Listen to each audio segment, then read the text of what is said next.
I think there's been a lot of conversation, even before Cannes, but certainly even at Cannes and subsequently, between the media and the creative agencies about how to use technology to increase the intersection between creativity and data.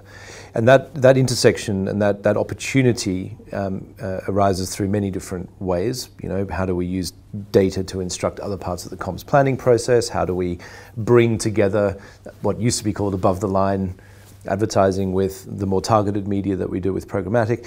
And certainly one aspect of that is also how do we use data to instruct the creative itself?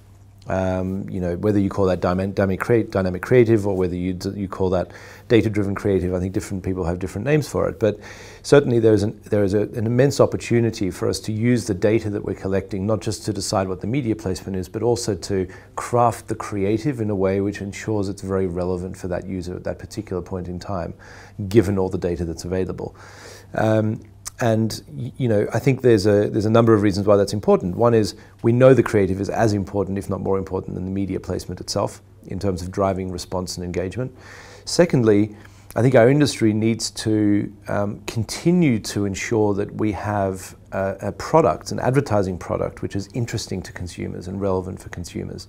You know, in the age of ad blocking, in the age of viewability and fraud and various other things becoming more problematic, I think we have a responsibility to make sure that we're doing something which is interesting and relevant for consumers. And I think creative has a big role to play there.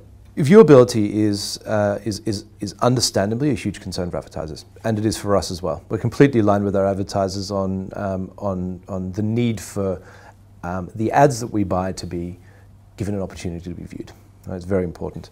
And so we're completely aligned with our advertisers on that. We're working very hard with our publishers on that as well. And we have set very high standards because we expect very high standards. You know, we don't want to buy ads that never have a chance of being viewed.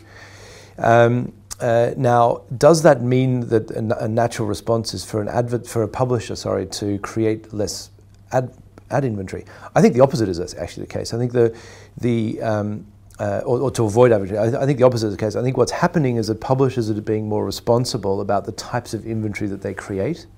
They're being more careful about how their websites are designed, rather than it all being about quantity of ads.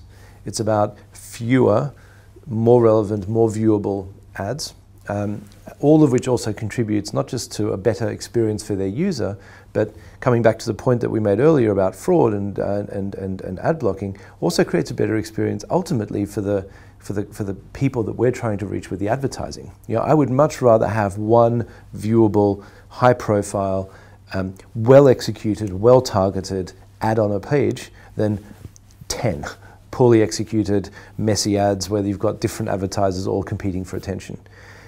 So I think what we're seeing with viewability, fraud, ad blocking, all these things is a shift in how publishers are designing the experience of advertising alongside the experience of the content on their websites to ensure that they have something that advertisers and agencies want to buy.